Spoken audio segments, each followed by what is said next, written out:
Hello friends, કેમ છો? I hope તમે બધા મજામાં હશો. તો આજની મારી રેસિપી છે કુકુંબર રાયતા, જે સાઈડ ડીશ છે અને એકદમ ક્વિક અને ઇઝી ઘરે બની જાય છે. તો ચાલો જોઈએ તેની રેસિપી. તેના માટે મેં અહીંયા એક કુકુંબર લીધેલું છે, 10થી 15 જેટલા પાન પુદીનાના લીધેલા છે. હવે સૌથી પહેલાં આપણે અહીંયા કુકુંબરને છે ઉપર અને નીચે બંને સાઈડથી થોડું એવું કટ કરી લઈશું અને આપણે એને પીલર વડે પીલ કરી લઈશું. ત્યારબાદ આપણું રાયતાનું મેઇન ઇન્ગ્રેડિયન્ટ્સ છે કુકુંબર તો ખરું જ, ત્યારબાદનું આપણું છે દહીં, તે લઈ લઈશું.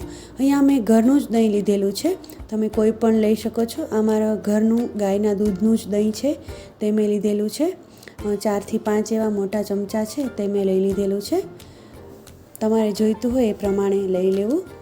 તો ત્યારબાદ આપણે હવે એમાં પુદીનાના પાન છે તેને બારીક બારીક સમારી અને એમાં એડ કરી દઈશું.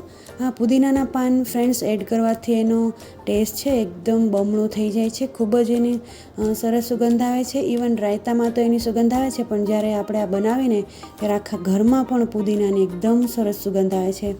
તમે આ જ્યારે પણ ગેસ્ટ આવવાના હોય ત્યારે પણ ચોક્કસથી આ તમે બનાવજો અને તમારા ગેસ્ટને પણ ખુશ કરી દેજો.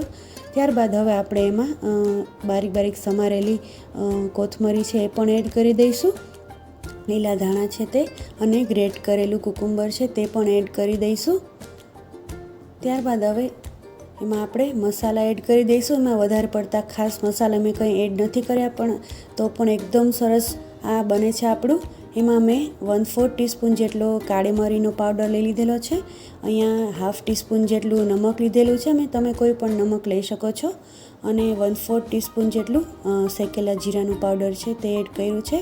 એકદમ સિમ્પલ પણ એકદમ ટેસ્ટમાં બેસ્ટ એવું આપણું રાયતું છે તે બનવાનું છે. ફ્રેન્ડ્સ, ઉનાળામાં ચોક્કસથી રાયતું છે આવી રીતનું ખાવું જોઈએ. અત્યારે એકદમ ગરમી છે તો આપણી બોડીને એકદમ કૂલ રાખે, એકદમ ઠંડક આપે આપણી બોડીને. તો જો તમને મારી આ રેસીપી પસંદ આવે તો તમે એને લાઇક, શેર વિડીયોને અને મારી ચેનલને સબસ્ક્રાઈબ કરજો. અગર મારી ચેનલમાં નવા હોય તો આપણે એમાં એક પુદીનાનું પાન મૂકી અને એને ગાર્નિશ કરીશું. એકદમ સરસ છે ફ્રેન્ડ્સ. મેં ટેસ્ટ કરીને જોયું તો બધા મસાલા એકદમ ઇક્વલ છે. તો આપણું તૈયાર છે રાયતું. હું એને અહીંયા ક્વિક બિરયાની મેં બનાવેલી આજે હસબન્ડને ટિફિનમાં પણ મેં આપેલી હતી લંચમાં. કુકરમાં બનાવી હતી જે મેં, એની હારે હું આજે રાયતું સર્વ કરીશ.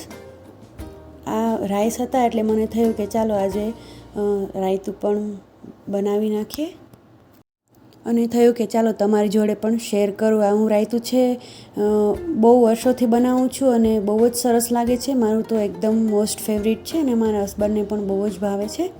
તો રેડી છે આપણું રાયતું, એને મેં ક્વિક બિરયાની જોડે સર્વ કર્યું છે. તમે એને બાળકોના લંચ બોક્સમાં પણ આપી શકો છો. તમે એને પુલાવ, બિરયાની છે કે પછી લેમન રાઈસ છે તેની જોડે પણ સર્વ કરી શકો છો. તો તમે પણ ચોક્કસથી આ સમરમાં એક વખત જરૂરથી બનાવજો. મને ખાતરી છે કે તમને પણ બહુ જ ભાવશે.